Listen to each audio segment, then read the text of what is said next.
मेरे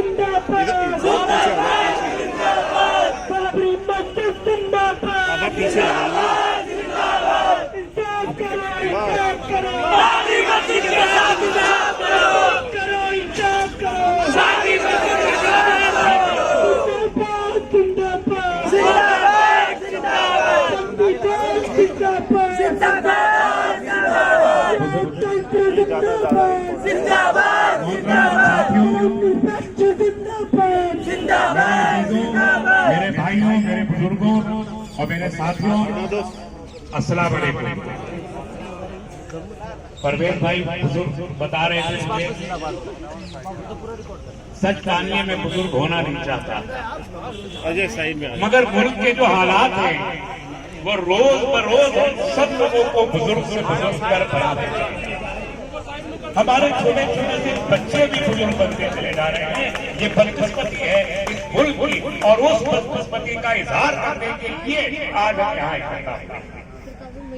भाई परवेज साहब ने फरमाया कि डीसीपी साहब ने कुछ हिदायत सिर हाथों पे, और ये डीसीपी साहब का बाबरी मस्जिद का मुकदमा, मजलूम शहीद बाबरी मस्जिद का मुकदमा 70 साल से इस मुल्क में चल रहा है, और 70 साल में बदअमनी का कोई एक वाक़या नहीं हुआ, दसियों सैकड़ों वाक़े हुए हैं, यात्राएं निकली हैं, खून बहा है, 10, 20, 50 लोगों का नहीं, हजारों लोगों ने अपने खून की आहुति दी है बाबरी मस्जिद के नाम पर और राम मंदिर के नाम पर। मगर मुझे बताए, इस मुल्क में इंसाफ कायम करने वाले इदारे बताए, इस मुल्क की पुलिस बताए, इस मुल्क का एडमिनिस्ट्रेशन बताए, इस मुल्क की सियासी जमातें बताए कि वो बदअमनी किसने दी, कौन जिम्मेदार था, और जो बदअमनी फैला रहे थे। आज अदालत का फैसला आने से 10 दिन, 1 हफ्ता पहले वो उन लोगों को बुला रहे हैं कि जो लोग बाअमन रहे, पुरअमन रहे, अपने घरों में रहे, मजलूम रहे, कत्ल होते रहे, उन लोगों को बुला के हिदायत दी गई कि पुरअमन चुप रहे। ये इंसाफ है। चाहे 6 दिसंबर 1982 तमाम हिंदुस्तान याद करके देखे जो 25 साल पहले इस मुल्क में होश हुए कि किसने बदअमनी फैलाई थी, नाम नहीं लेना चाहता आज किसी का, सब जानते हैं कि अक्टूबर 2010 को जब इलाहाबाद हाई कोर्ट का फैसला आया, बदअमनी किसने फैलाई सब जानते हैं।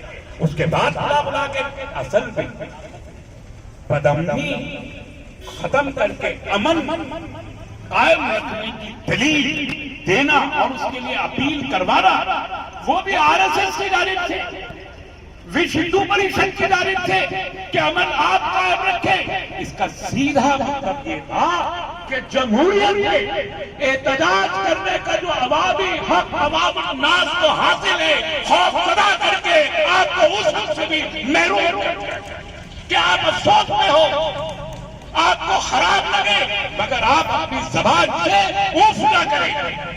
ये था वो हरकत, ये वो वजह थी जिसकी वजह से अमन कायम करने की अपील की गई। हमने केरल में ईद पॉपुलर फ्रंट ने 11 तारीख को अजीम उल शान मुजाहिरा किया, तो हमने बहुत कम लोगों को बुलाया, वहां हजारों लोग सड़कों पे थे। मुकम्मल तौर पर अमन कायम रहा। हमने मुर्शिदाबाद में कल किया PFI डे, पूरे तौर पर अमन कायम रहा। आज दिल्ली में हो रहा है, 21 तारीख को तमिलनाडु में है। ये जमहूरियत है, जमहूरियत में हमारा हक है कि हमें अगर कोई चीज खराब लगे तो उसका इजहार करें। ये खराब जमहूरियत में अपोजिशन एक कानूनी दर्जा है। आप जानते हैं ना, पार्लियामेंट के अंदर भी अपोजिशन लीडर को कैबिनेट मिनिस्टर के बराबर दर्जा होता है। इसका मतलब यह है कि अपोजिशन करना, एहतजाज करना, आवाज उठाना आपका कानूनी और दस्तूरी हक है। कोई चाहे कितना बड़ा ताकतवर हुक्मरान बैठा हो इक़्तिदार में, आपको जमहूरी हक से रोक नहीं सकता। इसलिए हम आपके एहतजाज करें। हाज़रीन मोहतरम, फैसला आ गया, उस पर तज्जिए किए जा रहे हैं, बहुत दिन किए जाएंगे। छोटा फैसला नहीं है, 1045 सफात पर है, लेकिन एक हफ्ते में, एक जुमे से इस जुमे तक, एक हफ्ते आप जानते हैं कितने आर्टिकल्स छपे? मुख्तलिफ मीडिया साइट्स को, अखबारात को मुल्क भर के उठा के देखिए। साबिक जजों ने, सुप्रीम कोर्ट के जजों ने, वकीलों ने, मुल्क के माहिर वकीलों ने, मुल्क के अंदर भी, मुल्क के बाहर भी, सिविल सोसाइटी के बड़े बड़े लोगों ने 100 से ज्यादा आर्टिकल लिखे हैं इस फैसले पर तनकीद, कबूल नहीं किया। तो अगर आप तनकीद कर रहे हैं तो हम तो बहुत छोटे लोग हैं। इस मुल्क के बहुत बड़े बड़े लोगों ने इस फैसले पर तनकीद की है, एहतजाज किया है, कहा है कि इंसाफ के उसूलों के और तकाज़ों के खिलाफ है फैसला। मस्जिद का था, मंदिर को दे दिया गया। ये तमाम माहिरीन ने कहा है। तो अगर हम कह रहे हैं तो क्या यह हमारा हक है? यह हक आप हमको नहीं देना चाहते? क्या आप सिर्फ हमारी ज़बानों को बंद करना चाहते हैं कि हम अपने दिल से निकली हुई हमारी आह को आपके सामने बयान न कर सके? हमसे कहा गया मस्जिद थी, आप सब कहते हैं पूरा मुल्क बोलता है। सुप्रीम कोर्ट इस मुल्क की सबसे बड़ी अदालत है, सबसे ज्यादा काबिल एहतराम इदारा है, इत्तफाक है, हम सब जानते हैं। उसी काबिल एहतराम सबसे बड़ी अदालत ने 70 साल के बाद आखिरकार 11 तारीख को यह ऐलान कर दिया कि 6 दिसंबर 1992 को जिसे शहीद किया गया वो मस्जिद थी, कोई मंदिर वहां से पहले कायम नहीं था।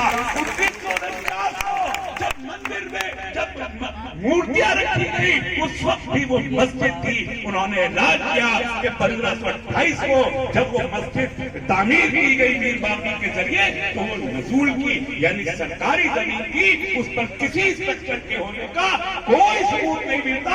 ये इसी हिंदुस्तान की, भारत की सबसे बड़ी अदालत ने ये साबित किया। तो अगर ये साबित हुआ, अगर अदालत ने उज़्मा में, सुप्रीम कोर्ट ऑफ इंडिया ने ये कहा कि 16वीं सदी से लेकर 12वीं सदी के बीच बाबरी मस्जिद की जगह पर कोई स्ट्रक्चर, कोई मंदिर, कोई मस्जिद, कोई भी धर्मशाला, कोई मकान, किसी का घर क्या था कुछ नहीं पता। ये सुप्रीम कोर्ट ऑफ इंडिया कह रहा है, हम नहीं कह रहे, पॉपुलर फ्रंट नहीं कह रहा, एसकेपीआई नहीं कह रहा। 16वीं से 12वीं सदी तक वहां, और जिस दिन वो मस्जिद कायम हुई उस वक्त वहां कोई स्ट्रक्चर नहीं था। इसका मतलब क्या होगा? सामईन किराम, हम हिंदुस्तान के लोग, हम भारत के लोग, हम हिंदू, हम मुसलमान, हम सिख, हम ईसाई, हम बौद्ध, हम जैन, हम सब के सब बहुत अमन से, बड़ी शांति से, बहुत ही प्यार और अमन के साथ इस मुल्क में जी रही है। जब 1986 के बाद विश्व हिंदू परिषद खड़ा हुआ और 1989 में बीजेपी ने इसको अपने हाथ में लिया, तब पहली बार यह कहना शुरू हुआ कि रामचंद्र जी की जय पैदाइश यहाँ थी। मैं आज पूछना चाहता हूँ, क्या इस मुल्क में कोई अदालत है? क्या इस मुल्क में कोई लोकसभा है? क्या इस मुल्क में इंसाफ का कोई पैमाना है? क्या इस मुल्क में कोई सिविल सोसाइटी है? क्या इस मुल्क में कोई अवामी तहरीक है जो उन लोगों को सलाह दे सके जिन्होंने 30 साल में इस मुल्क का अमन तबाह किया, इस मुल्क में भाईचारा तबाह किया, इस मुल्क में हिंदुओं मुसलमानों को लड़वाया, इस मुल्क में मंदिर और मस्जिद का इशू करके बाकी तमाम इशू को आपके सामने से हटाया और हजारों लोगों को कत्ल किया सिर्फ झूठ। आज साबित कि जो कुछ कैंपेन 30 साल चलाया गया वो सब का सब झूठ था। ये आज सुप्रीम कोर्ट ऑफ इंडिया ने आज आपको बता दिया, साबित कर दिया।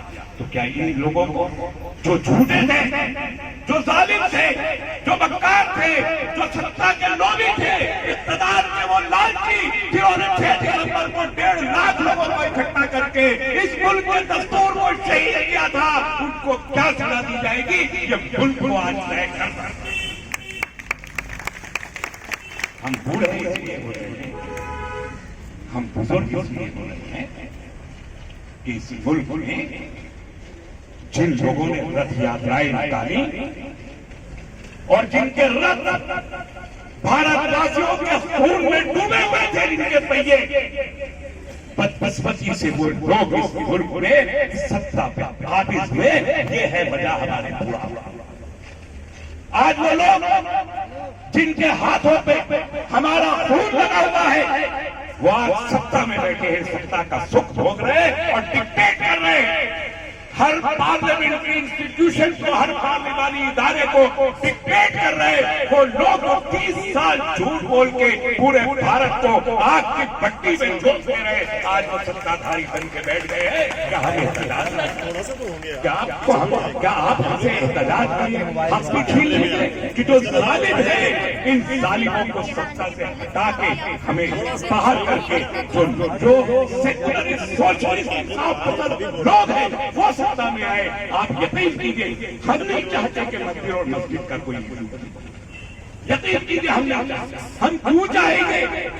एक मस्जिद थी, कायम थी, 5 वक्त नमाज हो रही थी, हम क्यों चाहेंगे कि उसका मुकदमा चले? वो चाहेंगे तो जबरदस्ती वहां पर जाकर सुप्रीम कोर्ट के मुताबिक वहां पर मूर्तियां चुपके से धोखे से इंस्टॉल करते हैं। और फिर वो हम चाहते हैं कि मुल्क का मुद्दा मंदिर और मस्जिद ना हो, हम चाहते हैं मुल्क का मुद्दा इन नौजवानों की तालीम का मसला हो, बेरोजगारों के रोजगार का मसला हो, बच्चों की सेहत का मसला हो, हमारी तरक्की का मसला हो, भारत को 21वीं सदी में 5 ट्रिलियन की इकोनॉमी बने, ये हम चाहते हैं। और इस रास्ते में ये मंदिर का मूवमेंट, मस्जिद का मूवमेंट नहीं, मस्जिद थी, मस्जिद है और यकीन कीजिए मस्जिद रहेगी, मस्जिद रहेगी। और मैं जज्बाती तौर पे नहीं कह रहा मस्जिद रहेगी, मैं आपको याद दिला देना चाहता हूं, खाने काबा से बड़ी मस्जिद थोड़ी है दुनिया में कोई है ना। दुनिया की सबसे बड़ी और काबिल एहतराम मस्जिद खाना काबा है। 1000 साल उस मस्जिद के ऊपर बुत रखे हुए थे, लेकिन उन बुतों के रखने से खाना काबा की मस्जिद की हैसियत खत्म नहीं हुई। ये आप सब जानते, सारी दुनिया जानती है। आज आप मस्जिद को बदल के मंदिर बना के वहां बुत रखते हैं, लेकिन इस मुल्क का नहीं, सारी दुनिया उसको मस्जिद तस्लीम करेगी, उस वक्त तक करेगी जब तक कि वो मस्जिद वहां दोबारा तामीर नहीं। कहा जा रहा है कि अब सामने हम सिर्फ अपना इख्तियार चाहते हैं, हमारे पास ताकत नहीं, हमारे पास इख्तियार नहीं, फैसले करना और उन फैसलों को अमल दरामद कराना ये इख्तियार का काम है। इख्तियार बदलने से उसूलों को नहीं बदलना चाहिए। आपको याद है 1885 में इसी मामले का फैसला फाइनल हो चुका, वो भी एक फाइनल वर्डिक्ट था जो 1885 में आया था, जिसने ये कहा था कि मस्जिद है और मस्जिद रहेगी। 1949 में वो मुकदमा फिर खोला, नए सिरे से खोला गया, याद है ना, ये याद है। तो अगर 1885 में जिस मुकदमे का फैसला हो चुका और 1949 में वो मुकदमा फिर शुरू हो गया, तो 2019 में जिस मुकदमे का फैसला हो गया, 2060 में और 2070 में और 2080 में और 2003 और 3000 में ये मुकदमा दोबारा शुरू क्यों नहीं? शोहरत की बुलंदी भी एक पल का तमाशा है, शोहरत की बुलंदी भी एक पल का तमाशा है। जिस शाख पे बैठे हो वो टूट भी सकती है। आज तुम्हारे पास है, कल नहीं होगा, यकीन कीजिए कल नहीं होगा। और जब इक़्तिदार जालिमों के हाथ से छूट के अमन पसंद लोगों के हाथों में आएगा तो फिर इंसाफ कायम होगा, और इंसाफ कायम होगा तो काफी अपनी जगह जरूर। ये यकीन हम सबको रखना चाहिए। उनको 5 एकड़ जमीन दी गई, लोग ये कह रहे हैं कि कुछ लोग कह रहे हैं कि मस्जिद को जमीन ले लेनी चाहिए, कुछ लोग कह रहे हैं नहीं। लेकिन ये कौन कह रहा है? ये वो कह रहे हैं जिनको मस्जिद दे जाने की बात कही गई है, लेकिन जिस जगह पे मस्जिद लेनी है वो ये कह रहे हैं 68 एकड़ के एरिया में तो हम लेने देंगे, 14 कोसी परिक्रमा जहां पर है वहां तो नहीं। अरे भाई, आपसे कहा किसने है कि हम ये मस्जिद की जमीन लेने जा रहे हैं? अभी तो हमने तय नहीं किया कि वो जमीन ले रहे हैं या नहीं ले रहे। आपने अभी से तय कर दिया कि यहाँ के इस हिस्से में देंगे उसे। हम नहीं ले रहे, हम नहीं ले रहे। मस्जिद का मसला नहीं है, मैंने कई बार कहा, मसला इस मुल्क की दस्तूर का है, इस मुल्क की कल्चर का है, इस मुल्क के पॉलिटिकल डिस्कोर्स का है। जो लोग यहाँ मंदिर और मस्जिद का किस्सा जिन्होंने खड़ा किया है, आप यकीन कीजिए रामचंद्र जी में उनकी आस्था, उनकी आस्था इक़्तिदार, उनकी आस्था सत्ता है। अगर मंदिर का और अगर रामचंद्र जी की आस्था का मसला होता तो ये कल ही हमला किया श्री राम जन्मभूमि न्यास के लोगों ने दूसरे रामलला न्यास वालों पर कल ही हमला किया।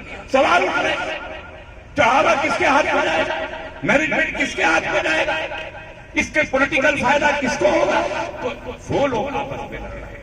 मैं इसलिए कहता हूं कि चूंकि अब कोर्ट ने कह दिया कि रामचंद्र जी का जन्म स्थान प्रमाणित नहीं है, रामचंद्र जी का मंदिर डेमोलिश किया गया, बिल्कुल गलत है, ये कोर्ट ने कह दिया, तो रामचंद्र जी की आस्था का सवाल वहां खत्म हो जाता है। अब ये फिर से तय करना पड़ेगा कि आखिरकार रामचंद्र जी पैदा कहां है, फिर से इसे तय करना पड़ेगा। और इसलिए मैं कहता हूं, आप 5 एकड़ जमीन की बात कर रहे हैं, अरे ये कम्युनिटी आज इतना दब रखती है, 500 एकड़ जमीन मंदिर को हम देंगे, 500 एकड़ जमीन।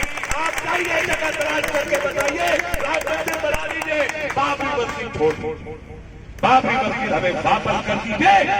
500 एकड़ जमीन रामचंद्र जी के पहले मस्जिद के लिए इस मुल्क का मुसलमान उन ट्रस्टों को देगा। आप तय कर लीजिए कि आपका कौन सा ट्रस्ट को जमीन देगा, आप तय कर लीजिए कि कहां में पहुंचेगा, आप ये सब चीज पहले तय कर लीजिए, हम तैयार हैं। अगर आप चेंज करें तो 500 एकड़ जमीन हम देंगे।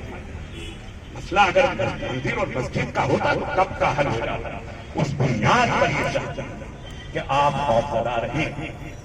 अगर सिर्फ एक मस्जिद का मसला होता और एक आस्था का मसला होता तो इस मुल्क के लोग उदारवाद देख के उन्होंने मसले हल कर दिए। आपने तो ताजमहल का मुकदमा डाल दिया, अभी कभी डाला कि ये भी ताजु तेजु बहाने मंदिर था। आप तो कह रहे हैं कि हमको मथुरा भी चाहिए, हमको काशी भी चाहिए, आप तो कह रहे 3000 मस्जिदों में आपका दावा है। तो मेरे भाई आप जाइए, पहले अपने अरमान पूरे कीजिए, सारी 3000 मस्जिदों को खुदवाइए, कराइए आर्कियोलॉजिकल सर्वे ऑफ इंडिया के, उस पर से खुदाइए, पैदा कीजिए बहुत सारे के मोहम्मद, लेके जाइए सुप्रीम कोर्ट में, निपट जाइए किसी सूरत से इस मुल्क को अमन और चैन से जीने दीजिए। मेरे भाई ये हिंदुओं का, मुसलमानों का, सिखों का, ईसाइयों का मुल्क नहीं, ये हम सबका मुल्क है, भारत के लोगों का मुल्क है, इसे भारत रहने दीजिए।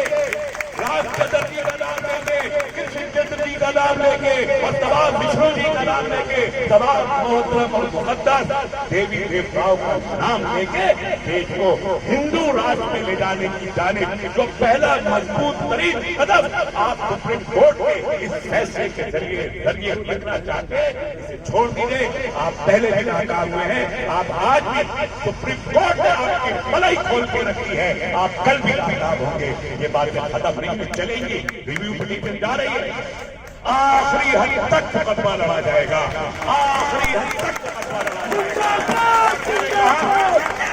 मैंने 6 तारीख को कहा था, इसी दिल्ली में 6 तारीख को कहा था, सुप्रीम कोर्ट ऑफ इंडिया इस मुल्क की सबसे बड़ी और सही है, सुप्रीम कोर्ट ऑफ इंडिया इस मुल्क की सबसे बड़ी और आखिरी अदालत है, मगर इस दुनिया की आखिरी अदालत नहीं है।